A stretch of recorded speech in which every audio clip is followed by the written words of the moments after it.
அனைவருக்கும் வணக்கம். நான் காயத்ரி கிருஷ்ணன். விநாயகர் சதுர்த்தி வரப்போகுது ஃப்ரெண்ட்ஸ். அதுக்கு ஸ்பெஷலுக்கு நம்ம இன்றைக்கி சூப்பரான ஒரு கொழக்கட்டை ரெசிபி தான் பார்க்க போகிறோம். ரொம்பவே டிஃப்ரெண்ட்டாக. வாங்க வீடியோக்குள்ளே போய் எப்படி செய்கிறதுன்னு பார்க்கலாம். இந்த ரெசிபி பண்ணுறதுக்கு நான் இன்றைக்கி ஒரு டேபிள் ஸ்பூன் உளுத்தம்பருப்பை 1 மணி நேரம் இந்த மாதிரி ஊற வச்சு ரெடியாக எடுத்து வச்சுருக்கேன்.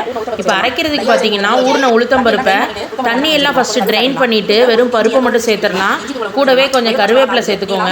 2 பச்சை மிளகா, 1 துண்டு இஞ்சியை தோல் எடுத்துகிட்டு சீவி வச்சுருக்கோம். இஞ்சி துருவலை உள்ள சேர்த்துக்கலாம்.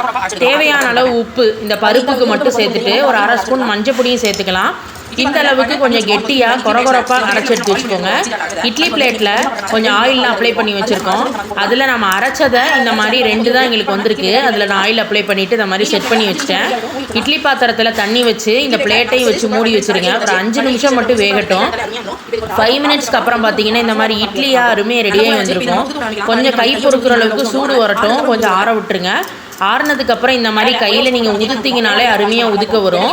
ஒரு சைடு உதுத்து ரெடியாக எடுத்து வச்சுக்கலாம். கடாயில் ஒரு டேபிள் ஸ்பூன் தேங்காய் எண்ணெய் விட்டுக்கோங்க.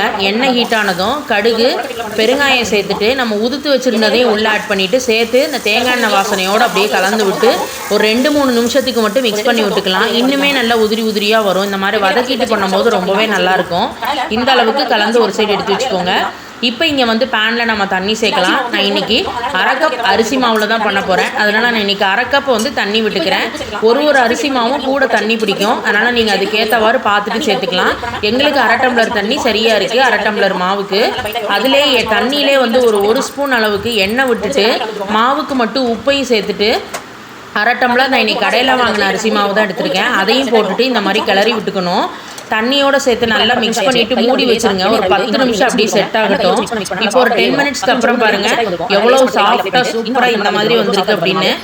இப்போ இதை குட்டி குட்டி உருண்டைகளாக முதல்ல கையில் உருட்டிட்டு இந்த மாதிரி கையால் அப்படியே ப்ரெஸ் பண்ணி விட்டுக்கோங்க. நல்லா விரிச்சிட்டு நம்ம உளுத்தம்பருப்பை வச்சு இப்போ நம்ம வதக்கி வச்சுருந்தோம்ல பூரணம் மாதிரி, அதையும் நம்ம எடுத்து நடுவில் வச்சு ஓரங்கள் எல்லாத்தையும் இந்த மாதிரி செட் பண்ணி வச்சுக்கலாம். கொழக்கட்டை மாதிரி அருமையாக வரும். மாவு ஒரு 10 நிமிஷம் ஊற விட்டிங்கனாலே நல்லா விரித்து செட் ஆகி வரும்.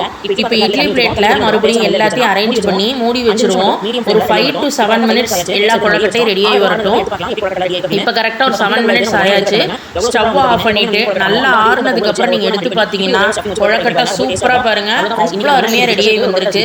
கண்டிப்பாக எல்லாருமே விநாயகர் சதுர்த்தி ஸ்பெஷலுக்கு இந்த கொழக்கட்டையை ட்ரை பண்ணி பார்த்துட்டு ஃபீட்பேக்கை கமெண்ட் பாக்ஸில் ஷேர் பண்ணுங்கள் ஃப்ரெண்ட்ஸ். தேங்க்யூ.